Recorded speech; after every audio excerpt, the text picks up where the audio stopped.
Email's the best way to communicate with your friends, better than that antique telephone you have at home. And we made a song up about it, and this is how it goes. And this is Albert Herman. He's going to sing it with me. Hi, nice to see you. Email's a great way to stay in touch with one another. It's all right. Jump online and write to a friend and stay in touch forever. It's online. Email's like speaking telepathically through a machine. Staying in touch is using email better than your best dream. Email's a great way to stay in touch with one another. It's all right. Email, email, email, email, email, email, email, email, email, email, yang yang email, yang yang email, yang yang email. It's online.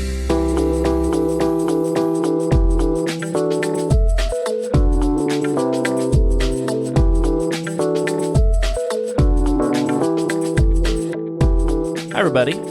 Welcome to a brand new episode of Lucky Paper Radio. My name is Andy, and I am here, as always, with my co-host, Anthony, Lieutenant in the Positivity Force Maddox.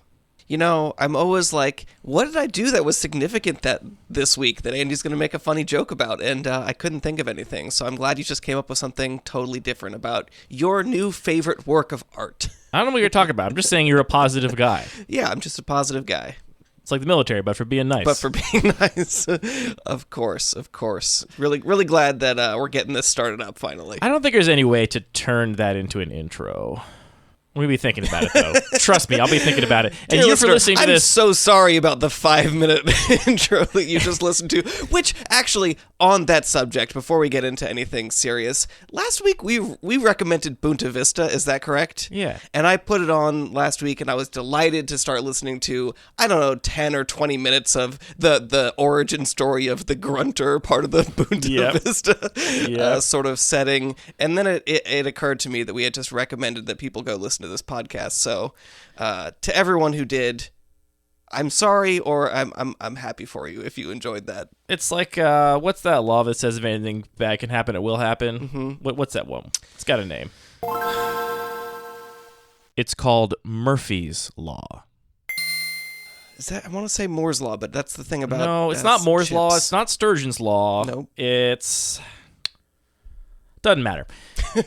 Anyway, I feel like there should be another law of the universe, which is that if you recommend a podcast, that is the week they will do the cringiest episode. Because yeah, and then they made fun of a 10-year-old boy for 20 minutes. I've already listened to the bonus episode. Remind me of the 10-year-old boy they made fun of? Oh, some nerd who wanted to petition to change the nerd emoji to genius. Oh, yeah. I mean, emoji. come on. That guy had it coming. That was not... I mean... Good for you for trying something, I guess. You don't want to discourage... Oh, you haven't seen these mats yet. Hold on. I forgot you hadn't seen these yet. You got too much stuff on them. Wow. I think this came out great. Right? Yeah. And also, look at this. This doesn't even look that bad. I feel like the fact that it's shiny makes this look way better in real life than it does in that picture. Yeah. Like, you can't really tell that it's not perfect. No. In the details. But if you're listening, it is perfect in the details. It's as perfect as you'll ever need it to be. People are going to be so into this. I think they're going to like it too. I feel like it needs. I'm hoping they're going to like it. A quarter-inch more space. No, I know the whole. Did I not tell you the whole art got scaled up a little bit because they didn't tell me there was a bleed and they treated it as if it had a bleed. Bleeds are so confusing. They're not confusing. It's so simple.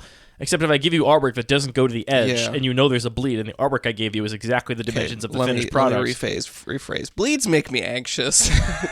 I'm always worried I'm going to do it wrong. Okay, now that actually does make sense, because it is a thing that you can't see, so did you do it right? Did you do it right? Who knows? I don't know. And often things are not documented in a way that I feel confident in. Anyway, if you're listening to this, you'll know if I was able to somehow make a Positivity Force intro, or maybe you just don't know what I'm talking about, and that's okay too. It's fine. This is a normal podcast. This week on this very normal podcast, we're going to do a very normal podcast sort of thing, which is a mailbag episode because I forgot I was traveling this weekend. We're recording a little bit last minute. Sorry for not planning better. But also, we've got questions that stack up that we don't often get to address directly on the show, and so now is a good time to do that. I've been wanting to do a mailbag episode for forever because it's fun. Look, I would do more mailbag episodes if we got more questions, but frankly, looking at my inbox, we get a lot of more of a comment than a question kind of emails, which is fine. You can keep those coming. I read most of the email. I read the email so I've got the gist of your comment, and then I don't read much more. We read every word lovingly, and sometimes... I mean, you can do that if you want. Don't respond. Sorry, it's a lot of emails. We get so many emails for like work and stuff, and then there's more emails, but we appreciate you. Yeah, email has lost every bit of its appeal. I mean, I remember in our lifetimes it was like amazing that you had email, and now it's just like it is purely awful. That's what we did. Humanity. Good job, whatever. Humanity. Anyway, I would love to do more mailbag episodes if we got more questions, but we don't actually get that many questions, to be perfectly honest. For a lot of the ones we get, it's kind of like we have a whole episode dedicated to this. We could record and talk about it again, which is some merit to doing because we're growing and changing people. You know, the podcast topic of Theseus. No, the other one. Man in the River. Never the same man, never the same river. I don't remember the name of the philosopher. Heraclitus. We're that guy, though. We're that guy, but for podcast topics. So there's merit to revisiting them sometimes, but a lot of times I feel like we just be saying the same things over again, and then it's not worth doing, and so I'll just point people to old episodes. So if you have questions we haven't touched on, you should send them in. Or, we get a lot of questions where it's like, I do want to talk about this, but either... I feel totally unqualified to. Yes, like, we get questions definitely. about designing custom cards or Cube pretty often, and I'm like, you could do that. I never have. I don't know what to tell you. I don't think we're the people to discuss that. Maybe we'll find a good guest sometime to discuss custom cards in Cube or something like that. But that's the other category of question, like thing that we haven't talked about for a good reason. So if you think you're listening and you can thread that needle between topics that we've already talked about on previous episodes, topics that we haven't talked about intentionally, and actually writing a question instead of mostly a comment, then... send it in. Mail at luckypaper.co. You can send whatever you want in, to be clear. I'm just, that's what we really want, is that particular kind of question. Or if you know somebody that would be a fantastic guest that you could connect us with, that's always cool. Yeah, I'm always down for that. Connect us with a good guest. Anyway, we have some questions here, both from our mail inbox, and also we poked the MTG Cube Talk Discord for some questions as well. So we have a couple of shorter ones here from our homies over there. Where do you want to start? Why don't we start at the beginning of our document, which is very arbitrarily ordered. Where do you want to start? Oh, I agree. I think his first one's good. Let me read it, because we kind of got this question in two different forms. The first question comes from YOLO Swag Boy in our email inbox from God knows how long ago. The email reads, I've had drafts of people's cubes where it felt like every pick had high stakes to it, and this persisted throughout the draft. While I get this occasionally in my own cube, there are often times where it feels like, oh, obviously this is what I'm supposed to take here. I guess my question would be, how can a cube designer ensure they are seeding an interesting and fun drafting experience, focusing primarily on the drafting portion of the game? This kind of dovetails a little bit nicely with a question we got from Couch Life on the Discord, which is, I wish for the Lucky Paper radio host to design their perfect booster pack. I want to know what you would hand to someone and be like, oh, this booster pack is Andy/Anthony. I think these are similar questions. Like, how do you make sure that you're designing for an interesting draft? And also, what's your ideal booster pack to open? I feel like they're a little bit different. Did you also say... You want to start by being pedantic and arguing that I shouldn't have grouped these questions together? I mean, that's only appropriate for this show. Did you say credit to YOLO Swag Boy? I did, at the very beginning. Great. I think these questions are actually a little bit different. I think the question about keeping the draft fun and dynamic is something that we sort of touch on a little bit in a lot of episodes. And to me, the most obvious thing is just making sure that all the cards are relevant, and the cards are relevant in different ways depending on how you draft them. So if you have some things that are just generically pretty powerful cards, but other things that are cards with really high ceilings but don't necessarily go in every deck, that just means there is a lot more potential in ways you can navigate from a pack one, pick one, and you can say, well, do I want to start with something that's really just solid and is going to work, or do I want to take something that's a little bit riskier? And those kinds of packs will give you that feeling of not just having like an obvious, this is the best pick, I'm going to take it.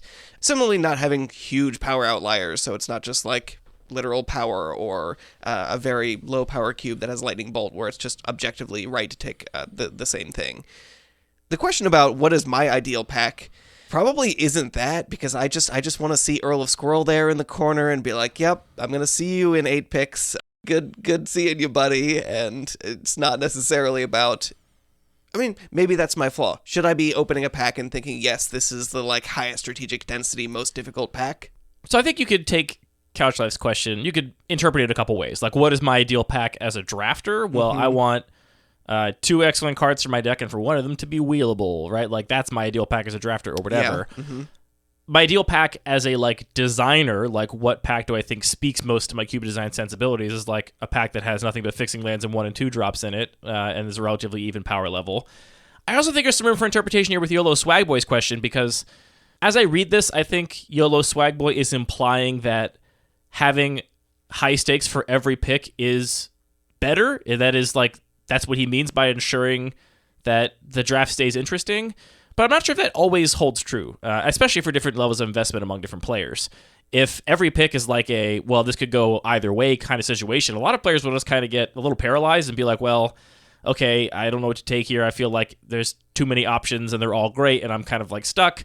Or honestly, you can go so far in that direction that it kind of actually doesn't matter what you take. Like, I've drafted some cubes that are obscenely narrow power level, and it's like, okay, well, I could take any of these. They're all defensible. Any of these 8 2-for-1s in this Pauper cube is a reasonable way to go. Right, exactly, where it's like, people always talk about the virtues of a narrow power level band, and that's always, relative to retail limited.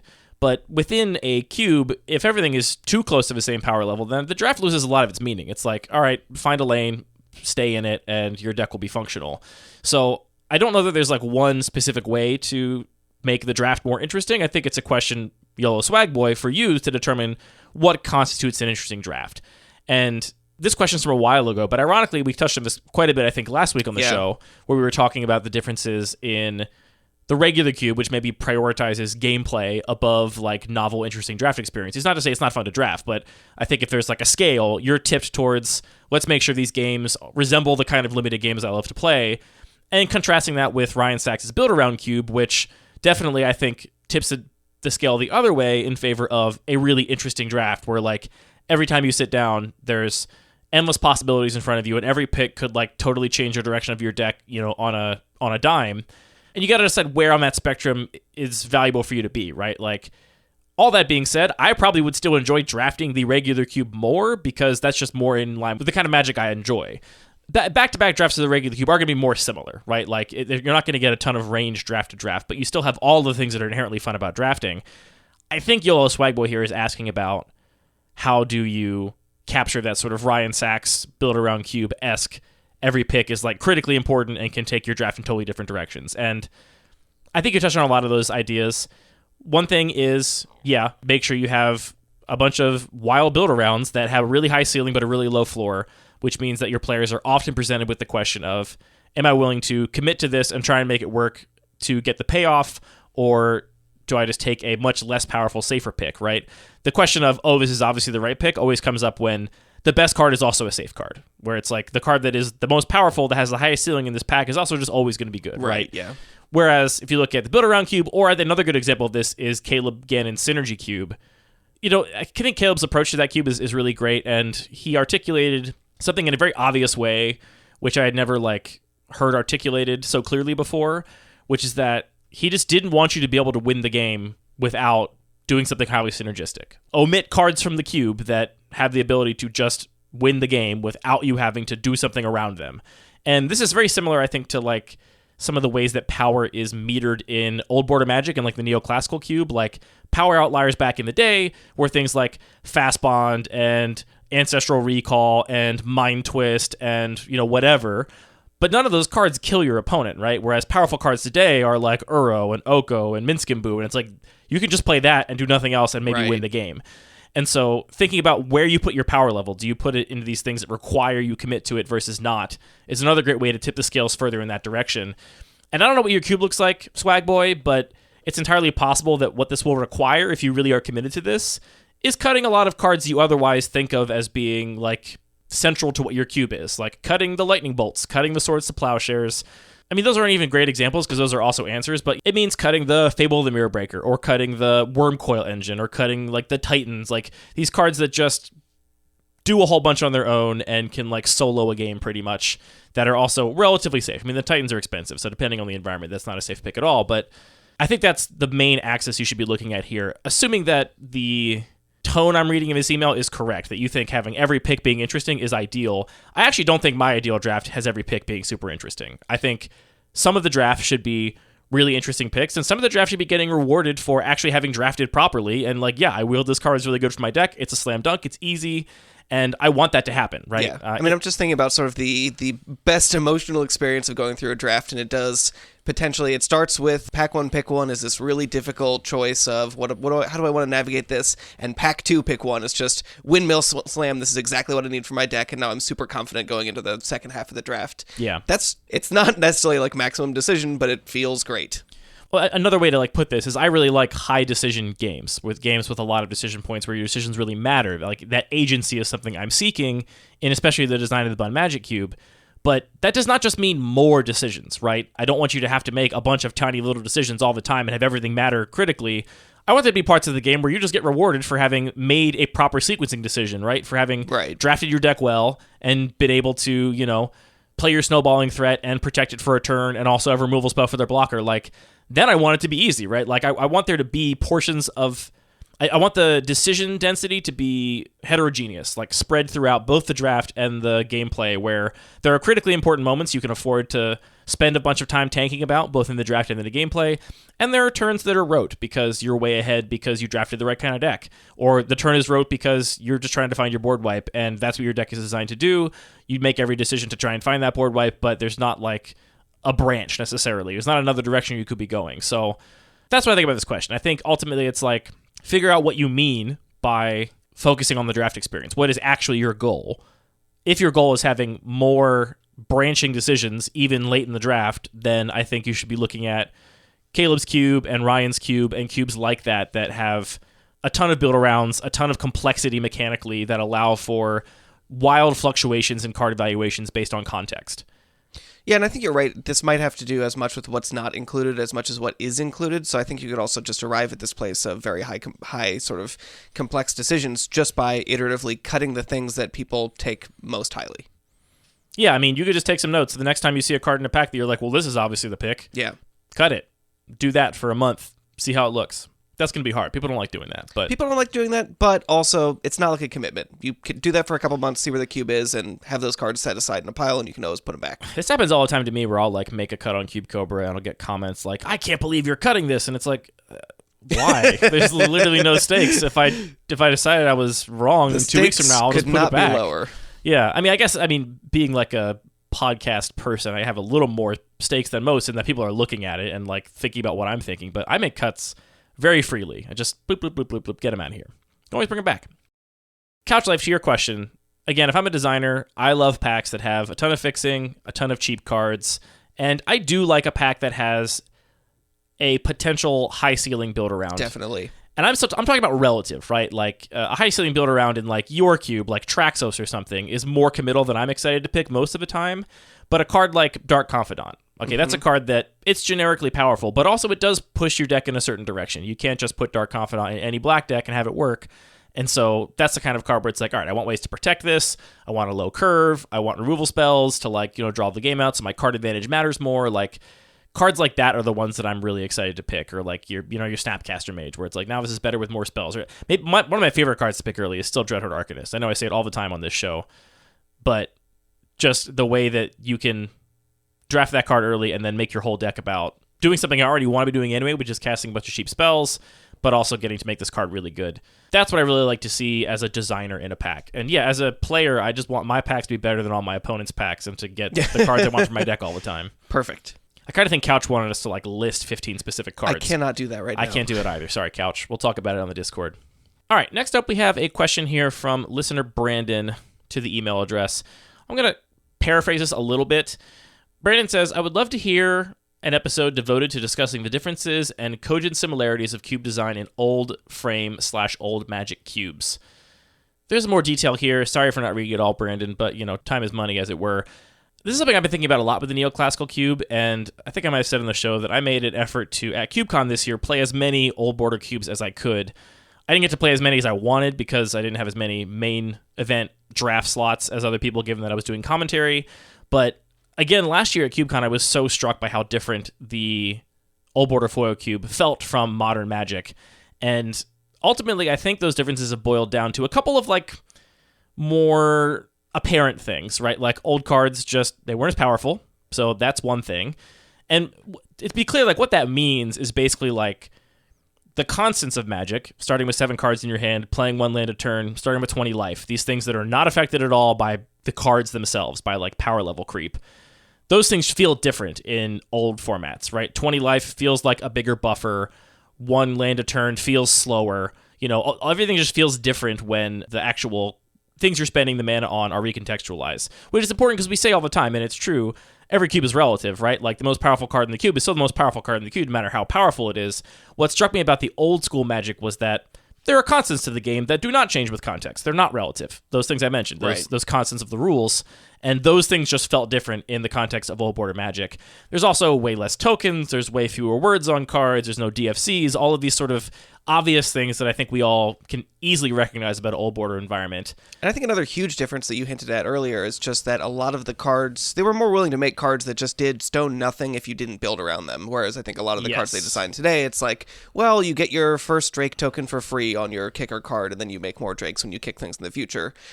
A lot of old cards are just, here's an enchantment. If you don't do the thing it instructs you to do, if you're not playing along with this minigame, it does nothing. Or they just kill you. Some of the cards just kill you if you don't do the right thing with them. Which, I don't know. I think that is a very notable difference. I don't know if it's all downside, but it's something that you definitely have to be aware of if you're talking about cube design, because you can't necessarily have the same constructed style decks that were the way that Magic was mostly played when those cards were designed. You can't just say, yep, I'm going all in on enchantments and making opalescence work. You have to draft that opalescence and hope you get enough enchantments that make it do something and make sure that's like a reasonable payoff in your environment. So I think maybe the biggest thing is just the volume of cards. I know in your neoclassical cube, it's not necessarily that Ash Barrens is this totally weird new thing that enables something and is like completely discontinuous with Old Border Magic, but it just allows you to have a density of effects by breaking Singleton on it to make things like Astral Slide and Lightning Rift, things like that, just work in Old Border in an environment that is drafted, which you just don't necessarily have as many cards to make as many things work at the same time in Old Border. Yeah, this is definitely the most salient difference, I think, that I have come to understand, because I do put some new cards in my old school cube. It's not strictly limited to only Old Border cards. And I've had really interesting conversation with myself and like journey in trying to figure out what new cards are actually relevant, right? And for a while, it was a gut feeling thing. It was like, okay, well, does this feel old school to me? Or like, could this literally have been printed in old school Magic? Like Burst Lightning could have been printed in an old school set with Kicker. Like Kicker existed in Old Border Magic. It just didn't happen to be, right? And that, you could argue, is a power level thing, and it is to some degree. But that card otherwise is like, it feels perfectly old school to me. It doesn't do anything that was not plausible in old school Magic. Whereas a lot of the like contemporary threats and things we talked about like just don't feel right, because they do feel like they bring a lot of new Magic baggage with them. And for a long time, it was just a gut thing, just whatever feels old school to me. And I really started to identify that really what it comes down to is that I think for the most part, when you look at the early days of Magic, what people identify as old school, pre-modern basically, the enablers were broken. The enablers were extraordinarily powerful. Right. They're still the best enablers in Vintage and Legacy for the most part, right? The enablers were really, really, really strong. And the payoffs were not. The payoffs were like dinky things, right? All the best reanimation spells in existence, your Entombs, your Reanimates, your Reanimate Dead, that is all old school. Your Buried Alives, all old school. The best reanimation threat you get, like a Chroma, maybe Verdant Force, right? A card that was later. Oh, yeah. Card that was later. Now you're speaking my language. Yeah. I mean, that is still the reanimation threat of choice, I believe, in pre-modern. I try and follow that meta semi-closely, and I see reanimator decks with Verdant Force as the primary target all the time. So the like dynamic of powerful enablers and weak payoffs, I think, is the thing that I eventually landed on for that cube. So one of the new cards I run that has the biggest impact on the gameplay, but I still feel like is appropriate, is Bolas' Citadel, which is a card that I love, but feels very old school to me, right? It's Future Sight stapled to Channel, kind of, two old school enablers, not payoffs. And it is also just fundamentally an enabler. All it does is let you cast more cards off the top of your deck very quickly. It also does deal 10 damage to your opponent. Yeah, that's not really the reason you put it in your deck, though. And that's the reason you play. You specifically often play. I often just forget about that line altogether. You do have to remember it. It's very important. Anyway, it is fundamentally an enabler. So, like, that is how I've come to identify what old school Magic means to me is powerful enablers, weaker payoffs. And a lot of that comes with also just, I think, a lot of the power being not on board. You know, like a lot of the power was in your hand or on the stack and not in the form of creatures or permanents. You know, with a few exceptions like your survival of the fittest or whatever. Most of these cards we're talking about are instants or sorceries that just did something kind of messed up, or they had like a one-time impact on the game that was really powerful. Sure, I mean, maybe this is a more literal way to express that difference in a lot of cards couldn't win the game on their own, is so much of the powerful cards they print today are just an effect stapled to a creature, which literally every creature comes with a way to win the game, yeah. Whereas survival of the fittest cannot. Yeah. So that's a big difference for me, and I think there is a ton of space to be played with inside of Old Border still. You know, every Old Border cube I've drafted has felt different, even though it has a wildly smaller card pool than modern cubes with all of Magic's history to draw from. And I'm still at a place where I'm exploring with the neoclassical cube. I'm very happy with some things. There are other things I'm not at all happy with. Eventually, I do want to write a big primer for it the same way I did for the Degenerate Micro Cube, outlaying how the cube is designed and why it's designed that way. But I don't feel like I've hit like a stasis yet. And obviously, a cube is never done. It will continue to be improved and modified, but I feel like getting to a point where I'm reasonably happy with all of the foundations is when I'll try and write that article. And it will be largely about everything I just mentioned and why I think that kind of gameplay is valuable and substantially different than modern Magic. All right, Anthony, here's a simple one that comes from our friend Deinonychus. What factor or factors make you excited or unexcited to draft a new cube? So, I think a big one Does it for have me... Earl of Squirrel in it? Yep. What's your answer? So I'm really just a big fan of like limited style gameplay and sort of relatively low power and legible cards that I've seen before. So honestly, that's not the most exciting or splashy answer, but if I see a cube and I look at the list, I'm like, oh yeah, I know a bunch of these cards. I kind of have an expectation for how this format is played. That really does get me excited. Another thing is if I just see sort of interesting, unique power outliers that I'm like, okay, I think that this might actually be a really unique build around that I haven't necessarily seen shine before.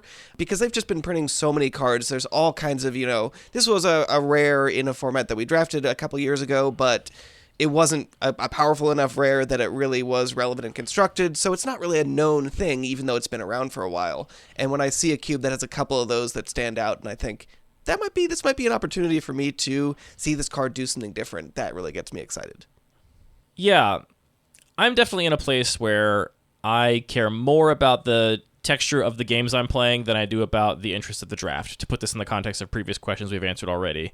So, as brilliant as I think Ryan's cube and Caleb's cube are, those are not near the top of the list of the cubes I'm particularly excited or unexcited to draft. Yeah, I mean, speaking for myself, I'm excited to hear them talk about it, but I'm also a little bit intimidated by sitting down to draft one of those cubes. So my primary feeling isn't, hell yes, let's crack this pack. Yeah, for me, I don't know if it's intimidation. It's more that, like, I would accept that if I was sitting down to draft one of those cubes, it would largely be an exercise in, like, experimenting with something new. Yeah. Like, let me try this new thing. And frankly, my relationship to the game right now is not one where I'm down to play 9 games of a deck that's just like a shot in the dark if it ends up being not fun, And I consider a draft, like, if I commit to a draft, I'm going to see it through to the end. I'm not leaving somebody with a bye. So that's a main consideration for me. I also realized when we looked at the CubeCon list and I was trying to decide which cubes I wanted to draft that for me, there are two, like, very obvious things just from looking at the list that really do decide how much I personally want to play a cube, and that is the curve and the density of fixing. Yeah. Like, if you've got 30 fixing lands in your 360 card cube, like, I immediately am just like, I don't think I'm going to have fun with that. Like, well, I mean, first of all, just materially, I know from looking at the list, like, I'm going to have mana problems more than normal. Like, I'm just going to not be able to cast my spells sometimes. So are my opponents, right? There's just going to be some number of games that are just not Magic games, so that's a bummer. And it also speaks, I think, to the goals of the cube designer in a way that I immediately am like, I don't think we're on the same page about the kind of Magic we want to play if there's, 3 or 4 cycles of lands in this 360 card cube. And the other one is curve, a cube that's got, 4 or 5 cards above 5 or 6 mana in every color. I'm also just like, either these cards are not good, or these are going to be games I'm not going to enjoy because we're getting to the point where everyone's casting 5 and 6 drops, and that's just not the kind of Magic I'm interested in right now. Sure. Yeah, I guess if I were to sort of abstract my point a little bit, and I don't know how to put this into some like firm description, but really it's just about the right amount of familiarity and the right amount of novelty. Do I feel like I'm going to sit down and be comfortable with drafting this and also do something new and exciting is really just what I think is going to get anybody excited about cracking a new pack. Yeah. I don't mind if I'm unfamiliar with it. Like, I do like the idea of exploring something new. I mean, I drafted someone in our play groups. They call it the Naked Cube. No tokens, no counters, no DFCs. The only game pieces you need are the cards themselves cube, which was totally new for me. I never did anything like that before. That was fine. Like, I'm in to do something new as long as it doesn't fit But there's the still description. a lot of familiarity in there. Like, I'm sure you knew a lot of the cards, or at least... I mean, I know a lot cards of all the cards at this point. It's pretty bad. Like, if we look at the list of all the cards and all of the cubes at CubeCon, if you were to, like, take out just the cards in, like, the boat cube... And I actually do know most of the cards. You know a lot in of the boats, yeah. I actually do know most of the cards in the Reading Rainbow Cube. That's the other one I was going to say. Like, that's a cube otherwise full of cards that I'm sure were like unique to lists at CubeCon. Like, I know a lot of the cards, which I'm not worried about playing a cube with cards I don't recognize. That doesn't give me pause at all. I do like the thing you said of like seeing a premier high mana value like card that I have not had a chance to play with before, where it's like, oh, that's good here. Like, oh, I'm looking at this cube list and you got Phyrexian Obliterator. Like, can I do that? Like, I want to see what that's like. Oh, yeah. That's exciting. All right, we got one here from Alex Snowtorch, who I just picked up a delicious chocolate sourdough loaf from. Shout outs to Alex Snowtorch. Alex wants to know a card that we both think could or should be in every cube, if one could exist, and or a card you just wish you could draft or see in every draft. Go ahead, give the mealy mouth. There's no one card that should be in every cube. I don't know what I'm doing on this podcast. You can just do both. You can do both. No, of us. go ahead. I could see you winding up for it. Yeah, no, I reject this question. Say more. Rejected verbosely. Well, of course we don't want one card that fits into every... Okay, how about this? Remand. Chromatic Star. Sure, that could be your answer. That's my one. Chromatic Star. I was wrong. I want Chromatic Star in every cube. Speak on that a little more, though. Like, I mean, it's just sort of this little trinket artifact that just does enough. You know, the floor is pretty high in that it just cycles and lets you fix your mana a little bit. Sometimes you will play it for just only 2 because mana. You need to fix your mana a little bit. But because it has so many little interactions between stuff that cares about artifacts, stuff that cares about drawing cards, and it has this one little wrinkle of you can actually sacrifice it some other way and you still get the card for it, which... That's just fun when that comes up a little bit. So, sure, that's a low-impact card that I feel like you can slide into pretty much any context, and it'll be fine. There you go. No mealy-mouthed answer from Anthony, planting his flag firmly in the Chromatic Star dirt. My gut just said Remand when I saw this question. I have put Remand in every one of my cubes. Actually, I guess it's not the Giant Micro Cube, but it was at some point. I did try it out there for a little bit. And I can honestly maybe see a comeback. But that's a card I just love and scales with the power level of the environment. I would also put the really clean cantrips that provide card selection here. Like, I am never upset to see Ponder or Preordain in any cube, and it's hard to imagine me designing a cube, again, like really extreme stuff like the Giant Micro Cube accepted, where I just don't want to put those cards in it, because it just takes whatever your cube is doing, and it lets your players do that more consistently and more often, which, you know, whatever your goals are, they just get to do that more, which I think is great. And also, they're like iconic, powerful cards, right? Like legacy and vintage playable cards that are totally fine, I think, in the absolute lowest power level environments. Yeah, that's a good point. There are certain types of cards that just scale really well, which make them actually suitable for a variety of cubes, and other things that don't scale so well. Yeah, I mean, Chromatic Star is a good example. That's in the Bun Magic Cube. It's quite powerful there. It's also in your regular cube, and it's fine. It's fine. Yeah, it's regular. This question comes to us from the Spice-like Empress, a.k.a. Spice Torch. Tell us some thoughts about lands that don't get mentioned so often. We know a lot about Triomes, which we go on a bunch about, and Shock lands and DFCs, but what about all the other cycles of fixing lands, or lands in general? While you're doing some scry falling to inform your answers, I'll speak on a couple of cycles here. So, cycle of lands that I loathe. Filter lands. I think they are awful to play with, and just a huge nightmare to remember to tap your mana properly. This is kind of an example of like the focus on fun decisions, not more decisions. Like, having filter lands really makes you think about how you tap your mana, but that's not a fun decision to make. That's just a, hey, you got to think about this and not screw up. And I think that's a huge bummer. So I don't like filter lands. I'll contrast that with a cycle I do really like, which is pain lands. If I wasn't on double fetches, triple shocks, then pain lands would be high up there on my list of fixing lands, because I love you making your life total matter, and I love the game progressing towards an end. It's a lot of the reasons I like fetchers and chalks, and pay and lands give you a lot of the same things, while also coming in untapped and letting you prioritize sequencing or prioritize preserving your life total, whatever is most relevant for the moment. I've actually been playing with a filter land in a rotisserie draft deck, and I don't hate it that much. I feel like it's been pretty easy to manage, and it actually potentially, especially if you're interested in specifically enabling like 2-color drafting, they do something so unique that I tolerate them a little bit. You can defend them, but you only have one in your deck. I only have one in my deck. Is it really going to change the texture of your draft to be like, oh, I have this one land, I can take double pip spells more highly? But I think actually what's interesting about that is when they become really difficult to play with is if you're trying to play 3 colors or things like that, and you definitely need to be very careful about the way that you're tapping your lands, which we could think of as an upside, like it is a drawback as a player, but as a designer, if you're specifically trying to get people to play monocolor with a splash or like focus 2-color decks, they definitely push you in that direction just by the frustration they can generate and difficulty they can generate. So I think we could see that as an upside from a design perspective as well. I feel like we could sort of just looking broadly at lands, kind of carve them out into 2 chunks plus maybe a couple the good ones bonus and the bad chunks. ones. No, not that. I think it is lands that are attempting to be fixing lands that are not quite as good as dual lands. So we just have so many of these like minor drawbacks. So there's the show lands, fast lands, slow lands, all these kinds of things. I mean, filter lands, honestly, I would put in that same category as well. And all these sort of restrictions feel pretty arbitrary to me. You know, the difference between, I have to have a swamp in play, or I have to have a swamp in my hand, or I have to have 2 basic lands, or no more than 2 other lands. I have to have at least 2 opponents. It's not really don't get me started on that one. An interesting design space or interesting play space. A lot of these end up getting played because cube designers want to keep their cubes singletons. They're just like, let me get the 3, 4, 5 most efficient lands in each color pair. So these get played.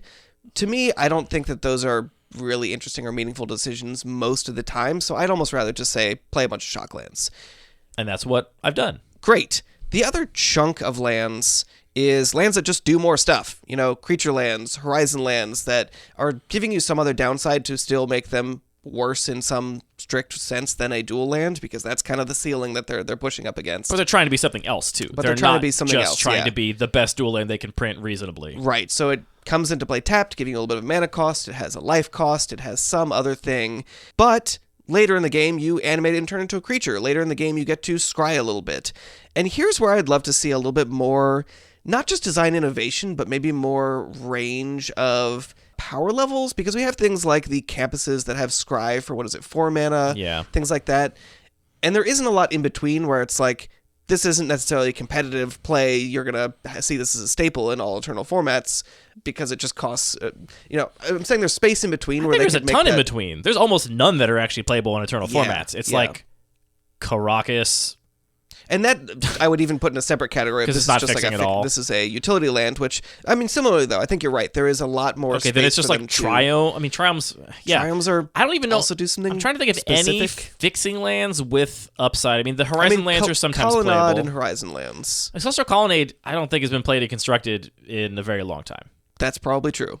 Maybe some, like, fringe blue-white modern. I'm sure we're going to get a note. Did you see the note we got about the fact that there apparently was, very briefly, in some esoteric, arena-only, rarity-restricted format, a deck that cared about playing Oketra's Monument combo? Nice. So I sort of vaguely remember that from somewhere. I don't think you were talking about what this you listener was writing in about, because I had never heard of it before. It's possible not. So yeah, I mean, that's sort of my thoughts on lands, is there's like good lands with drawbacks that aren't very interesting. There are some other utility-fixing lands that are powerful. I mean, it's basically like a couple of creature lands. And then there's all these other things that are cool, and I put them in my cubes a lot, and sometimes people complain about them. So I'd love to see that space expanded a little bit more. I think the tension in your cube is that some colored pairs do get a shock. And the reality of all of these other fixing lands that do other things, and why they don't see playing constructed, is that they are ultimately so much worse than a shock land. Yeah. And so I don't think people are complaining that, they have a Stirring Wildwood. They're complaining that they have a Stirring Wildwood and their opponent has a Sacred Nobody's Foundry. complaining about they have a Stirring Wildwood, because I'm the only one that drafts that card and puts it in my deck. I think it's more that their opponents have access to a thing that they never could have possibly opened or been passed, right? Like, sure. I just never could have gotten a land that powerful for my deck.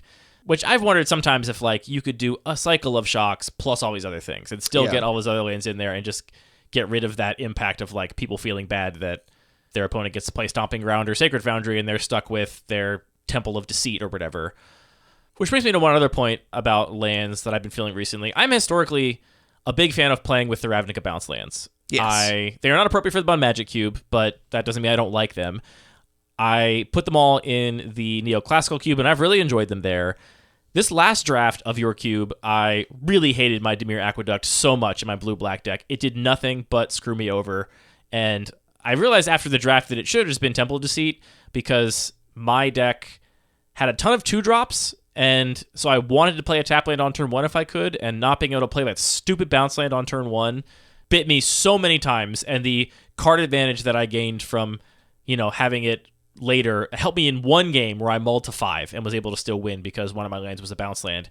But in every other game, it's like, I had plenty of cards. I was like ninjutsu card draw deck, so I didn't care about the extra card at all. Right, all I cared about was not being able to play my stupid dual land on turn 1, and I was really mad at it by the end of the draft. So can I say, as a designer, I could say that's a success. Because, this is not a criticism of you at all. This is me noting that it's a very different reaction than I've had to playing with these cards historically. I usually like these lands quite a lot.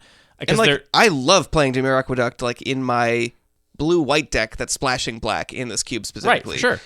And so I think that's cool that, there are multiple iterations of cards that want a blue-black fixing land, and some of those decks are going to want the bounce land, some of them are going to prefer the temple, and that's just more depth for spiky players to make those decisions. Absolutely clear. I prefer the water grave that doesn't exist. And which I mean, this is not talk about the regular cube critically corner, but I do think that is actually maybe a subtle factor that is contributing substantially to the kinds of decks you can draft. Like, I drafted this blue-black ninjutsu deck. Everyone was like, I've never seen this before. It'd be cool to see if it works. And I think a big reason you've never seen it before is that I don't get any untapped dual lands. And I said I have a lot of 2-drops. I did, but my best starts were any 1-drop creature into 2-drop ninja, and I just couldn't do that on my mana base almost ever. Sounds like a skill issue. I'm taking that comment in stride, gracefully. Let's close off here with a couple of fun ones that are maybe unrelated to Magic.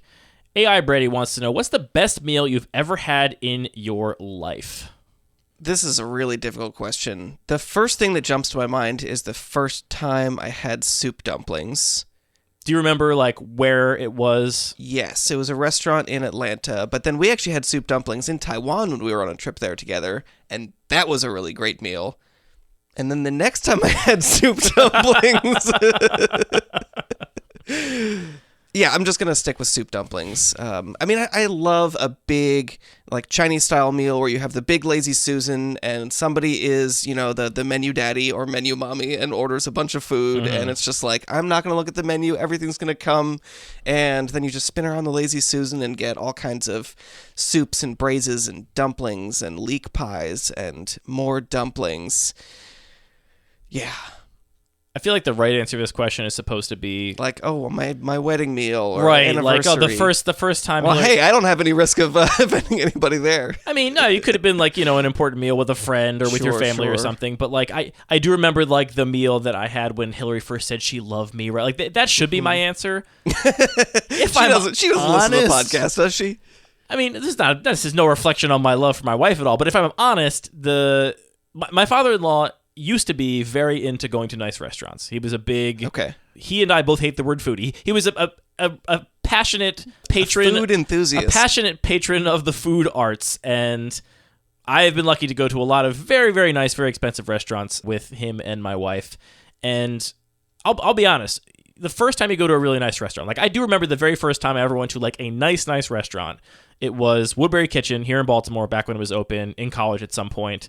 And that was the first time I was I'm going to pay maybe a third digit for a meal. That's preposterous. That's absolutely obscene, especially when you're a college student. Remember that food has doubled in price in the last year and a half. Yeah, exactly. That's true. Also, when you're a college kid, that is it's just impossible to imagine spending that amount of money on something that you will not still have at the end of the evening. I think the first time you have a really good meal, it's hard to... Or the first time you have a meal at a really, really nice restaurant, that experience is kind of hard to recapture. I feel like a lot of people end up chasing that dragon for a long time because once you've had your taste recalibrated, then you go to beautiful, amazing restaurants, and you're like, okay, yeah, it's more of that great food that I know and love, but you never kind of get that first experience of like, I didn't know food could actually be this good, right? And to be honest, at the end of Woodbury Kitchen's no longer open. By the time it closed, I was like, that place is overrated. It's not actually that good. But the first time I went there, first of all, I do think it was better in the early days, but also the much bigger effect there was just that I had never been to a really nice restaurant. All by means of saying, I've been to a lot of really nice restaurants, and a lot of them, frankly, I'm like, yeah, it's good, but it's not like knocking my socks off, right? Like, I've been to like 11 Madison Park. It was good. It was great even, but I still like don't remember that meal in great detail. Inn at Little Washington is an amazing restaurant in the like Virginia countryside that I ate at the chef's table at in the kitchen, where you get to like watch them cook and they bring things over to you, like, you know, they're right off the stove and like make things special. That was a great meal, but again, like the food was Wow, sick food, brags. The food wasn't No, I know this is like people are probably rolling their eyes out of their head. This is like the cringiest thing to possibly say, but it's my honest experience. All by means of saying though, I got to go to Per Se, Thomas Keller's restaurant in New York, after having been to many other beautiful restaurants, and honestly kind of I went the same weekend I went to 11 Madison Park, and the night before we were at 11 Madison Park, and I was like, that meal was good, but it wasn't great. If I was paying for it, I would not have been at all happy to have paid that amount of money for that amount of food. It would have felt like it wasn't really worth it. And then ironically, it actually takes like twice as much labor, so you really should be paying so much more for these meals. That's the thing people I think maybe don't know about these really fancy restaurants, is they think it's like expensive the same way that like a Prada handbag is expensive, where they've like marketed it to rich people and convinced them it's a great thing, but it's actually just not that great. No, you're paying not for a logo, you're paying for tremendous labor and attention to detail. Yeah. One of the best meals I've ever had, it's up there, it was at a restaurant called Mini Bar in DC. It's one of Jose Andres' many restaurants in DC. I believe it is his like fanciest, most experimental, most kind of like high-end fancy one. It's just 2 tables in the kitchen. Like, the restaurant is 85% kitchen, and there's like 2 long tables there, so you can have like 2 parties at each seating, and there's like 2 seatings a night or something, right? And when you're in that restaurant, you like start looking around. You're like, all right, well, there's 10 people at our like long skinny table, there's 8 people at that long skinny table, and there's 24 people in here cooking for us, right? Like the amount of people and the amount of hands that touch every dish of this like, you know, 12-course meal, you realize that like the food is crazy expensive, and they are, for the most part, like sensations like Alinea are maybe excluded. They're not making a killing off of it, right? They're like doing it because they love what they're doing. Anyway, all by means of saying, this is maybe, I'm just trying to make this sound like a little more defensible of a bougie thing to enjoy, because it's bougie and cringy. But went to 11 Madison Park and was like, that was good, but I also had the distinct feeling, and I talked to Hillary about this, I was like, I wonder if I am like losing my love for these fancy restaurants, and just maybe I lost my ability to appreciate it because I've had so many great meals, which is a huge brag and also sad. Like, it's a huge bummer if that was the case. And the next night we went to Per Se, and that was the best meal I've ever had in my entire life. And I feel like I had that experience again that I had when I was in college at Woodbury Kitchen, where I was like, every single thing that came out was incredible and blew me away, and I didn't know I could still feel that way. So I guess my answer is probably Per Se. And now your jadedness is ratcheted up one more level, so the next meal you have to have that gives you that feeling has to be so much better. Well, I'm gonna give the other horrible humble brag here and say I know I cooked myself a meal like a month or 2 ago, and I just had this feeling. I think this is the best meal I've ever eaten that I've just cooked for myself, and I don't even remember what it was. It was probably tacos or pasta or ramen, maybe ramen. Oh yeah, one last meal came to mind, which is also in DC, this restaurant called Métier. It's like you go to a super fancy restaurant, you know, and it's like expensive and fancy and bougie and everything like that. This restaurant is in the basement of an already extremely fancy restaurant for people that are too fancy for the extremely fancy restaurant upstairs. Oh yeah, I know all about that. Like, you walk in and you're like, oh, it's a fancy place, and they're like, please ignore this peasantry. Come on downstairs to the fancy restaurant. This one was memorable. I mean, the food was fantastic. This one was memorable because both Hillary and my father-in-law felt ill, and so I ate most of their food of all like 12 courses as well, and just absolutely gorged myself on this incredible meal. So yeah, Métier as well. Long answer to your question. Okay, well, that was something. Long answer to your question, AI Brady. A long answer that maybe will have alienated me from our listeners. I'm sorry. I didn't pay for it. It's not my fault. I'm just eating food. I love it. Well, Deinonychus asked, what new recipe or food has been your favorite to make or to eat this year? Since we're on the subject. Is it per se? You just go get per se every couple weeks? Okay, shut up. I feel like that's a great you question. Where do you want to go with that? Well, what I'm struggling with is I'm trying to figure out the timeline of like when did I start cooking stuff. I just made a loaf of sourdough, which turned out okay, but I think I started that 2 years ago, maybe. I think, okay, this might have actually been the meal that I ate that I was like, wow, this is the best thing I've ever cooked. And it's really simple. It's a pork miso soup. This is a Japanese dish. You thinly slice some pork belly or other sort of fatty pork, fry it up, some carrots and radish and burdock, a couple other vegetables, and don't even make like a fancy Japanese stock first. And then you just throw in some kombu and then season it with miso, serve that with a bowl of rice, and it's so good. Similarly, like the first time I made it, I was like, this is incredible. I'm going to make this again tomorrow night. And it was just never as good. You never get it back. This is also the dish that if you've seen the show Midnight Diner, this is the dish that the one dish he has on his menu, which is sweet. That's a fun reason to make it. I have not been doing as much cooking, honestly, since the pandemic began, which is like 3 years ago at this point. But being at home for every meal. Like, I used to come home from work every day and cook dinner basically every night and be excited to do it. It was how I, like, unwinded from work. But now also being home for breakfast and lunch, I'm just, like, tired of dishes and tired of kitchen and have lost a lot of my zest for home cooking, unfortunately. I do still do it quite a bit. I don't know what my favorite thing I've cooked this year is, but I have been making a lot of carbonara pasta, which I had no idea. What? You've had no idea of making carbonara pasta? Yeah. Oh, I do it all the time. It's one of my go-tos. I feel like we see each other all the time, and yet you have this whole secret carbonara habit I know nothing about. Yeah, it's really good. I've gotten really good at it, and it's fast, and I do it for lunch a lot of times. I've been cooking that for longer than just this year. It's not like a new recipe, but I have made that more times this year than almost anything else. Probably that and fried rice have been up there. Fried rice because is a we'll good order one. Indian food from our favorite Indian restaurant, and they always give you way too much rice, and then I'll save it in the refrigerator, and then you make fried rice out of that dry refrigerator rice, which is the best fried rice. That's the other thing I made a lot for myself this year. Fried rice with basmati rice. I can't criticize not wasting food, so keep up the good work. It's fusion, Anthony. It's fusion. I feel like I have to re-earn my not a food snob by cred. making fried rice. Look, I also love breakfast cereal and like fried chicken. Okay, I'm just like you. I swear to God. All right, let's end things off here on a festive, seasonal question. This is from Non-Striped Zebra. Eggnog. Is it gross? What about with rum? Eggnog is absolutely not gross. It's delicious. I had some just the other night. I wanted to end this question because I have never had eggnog. Oh. But I think this is the year I'm going to have eggnog. Is there some sort of eggnog event that's happening? No, I just... first of all, I think it's got a terrible name. Whoever branded eggnog did an awful job, and they should feel bad about themselves. I don't understand how I'm supposed to hear about a drink called eggnog and want to consume it, right?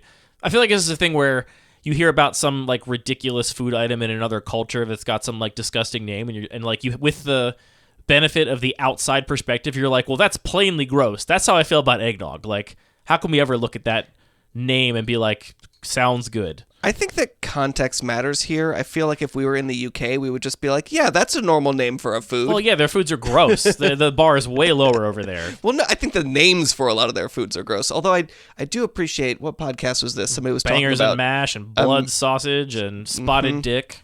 That's all of them. Someone was talking about pudding in the U.S. and like, yeah, it's confusing. The pudding here is just goo. I listened to that podcast too. I can't remember which one it was, but it was Big Soft Titty with Libby Watson. It was Libby Watson on Big Soft Titty. Do I have to bleep the name of that podcast when I say it? Probably. Otherwise, do I have to say that we swore in this episode if I don't bleep the name of the podcast? You just said a thing. Yeah, she was like, yeah, pudding in America is just sweet goo. And then she was like, actually, it's pretty good. I actually don't mind it. Anyway, I think I'm going to try eggnog for the first time this year. But is there like a schedule? Do you have a plan? You got to have a plan. I'm going to be at a party. Someone's going to offer me eggnog, and I'm going to accept it. That's my plan. Okay, maybe I'll make some eggnog. I've never done it before. And if you make it, I'll definitely try it. Okay. Is rum the right choice? I feel like brandy is the right choice. My question to you is going to be, my understanding was that eggnog is traditionally always alcoholic. And to have it non-alcoholic is like, I guess you can make it non-alcoholic. That's just like raw ice cream at that point. Raw ice cream? Yeah, it's just eggs and milk. I'll look up. I have no idea what the ingredients of eggnog are. So is it just... It's egg, and I'm going to let you figure out what the other ingredient is. Nog? You got it. I don't know what nog is. You're saying nog is milk? Eggs, sugar, cream, milk, nutmeg, vanilla extract. Is it whole eggs or just egg yolks? Because just egg yolks, according to this recipe, which is probably AI generated because the internet's a disaster. Well, that's because you make ice cream with egg. You use just egg yolks. So that I guess makes, so. I've never that made makes ice cream sense. either. That I have made. I mean, if it's just melted ice cream, sign me up. I'm into that for sure. Yeah, it's basically what it is. I just thought it was like always alcohol. I think that's the other thing. That's the other reason I was like, I've never tried it, is that I'm not a drinker really.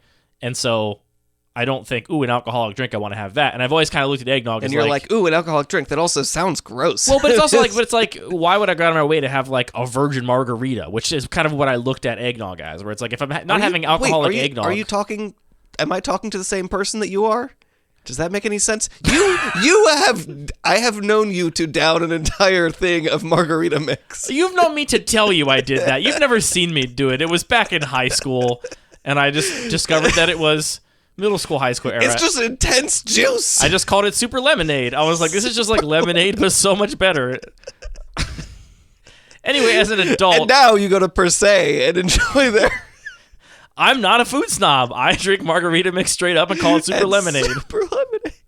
No, my point is just that as an adult, I don't seek out like mocktails. So what we should call eggnog is like super ice cream juice. Yeah, I mean that's a much better name. Way more interesting. I'm way more interested in that.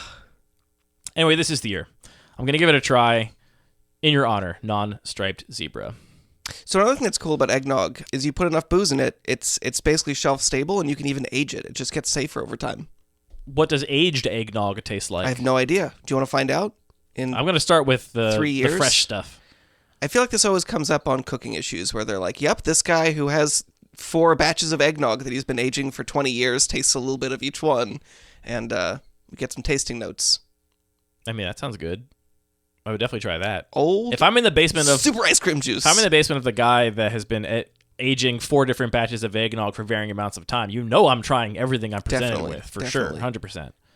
I saw a YouTube video was recommended to me. I watch a lot of weird YouTube videos about like engineering and like other DIY nonsense. New branches of the military, but for smiles. Yep. I got recommended a video that was about this guy in like the Midwest who discovered that his garage had a huge cistern under it, like for capturing rainwater before there was like central water because it was an old house. So his garage basically had like a huge room that was just watertight under the garage. That was like, 8-foot tall ceilings and just like a giant, essentially a basement, but it was accessible through like a trap door and a like ladder. And with this cistern, he decided he would start his own fish farm for himself. So he like breeds fish in his cistern in like 2 or 2.5 feet of water that thrive in like cold, dark environments and then like eats them. I thought of you. I thought like if Anthony had a cistern, this is some shit he would do. Grow fish. Just something food related. It's like a little farm, He has like sturgeon down there. Apparently, like farm raising sturgeon is very hard. It is, yeah. They like cool, fresh water and the dark, and so people have contacted him, being like, "How do you make sturgeon be happy?" How legal is that? That they don't touch on in the video, and it made me question. I mean, it's the kind of thing you probably wouldn't have a law against explicitly. No, I think there's if you didn't think about it. It's definitely very illegal to harvest wild sturgeon basically anywhere, but I think all the sturgeon in North America are already extinct, so maybe it doesn't apply. I don't know where he got his sturgeon. If it's in his basement already, how do you know how he got it? I mean, like, that's fine, right? I just found him in there. Yeah. I couldn't possibly have done a crime, officer. It was cool to have, like, a secret, dark, giant aquarium. Yeah. It also helped me recontextualize the, like, size of things, because they were saying that like if you are buying a big tank for home consumer use for aquaculture, a big tank is like 300 gallons or 400 gallons, and this cistern was like 6,000 gallons. Like how much bigger it was than like a normal tank was impressive. Sorry, I'm really stuck on a big tank for home aquaculture. Yeah, is this what people that live in outside of cities do? Just some people live in cities do that. Huh. You can have any hobby you want. I've heard of like urban beekeeping. Yeah, this is like that, but for water. This is wet urban beekeeping. Come to my basement, check out my wet bees. If this podcast was slightly less focused, I would call it wet urban beekeeping, but that does not actually make any sense for the context of this show, which is now over. So thank you for tuning in to this episode of Lucky Paper Radio. We're coming up to the end of the year, so be on the lookout for our end of the year wrap-up article, and we do have our episode coming up where we're going to be talking about all of our highs and lows and hits and misses from the past year in cube design, which is always a favorite of people. So make sure you're subscribed to the feed or subscribed here to the YouTube channel to make sure you catch that. And if you're watching on YouTube, where I've been posting more regularly, and we finally crossed some threshold where more people see our stuff with the algorithm or whatever, if you're listening on YouTube, consider getting a podcast app where you won't hear ads, and also our relationship to you will not be governed by a private company. Independent media for life. Anyway, all of our music is produced by DJ James Nasty. All the Magic cards are produced by Wizards of the Coast. The show is produced by Anthony and I thinking really hard about Magic cards and your thoughtful questions, and then speaking into microphones about it. And eggnog. I think we thought a lot about eggnog.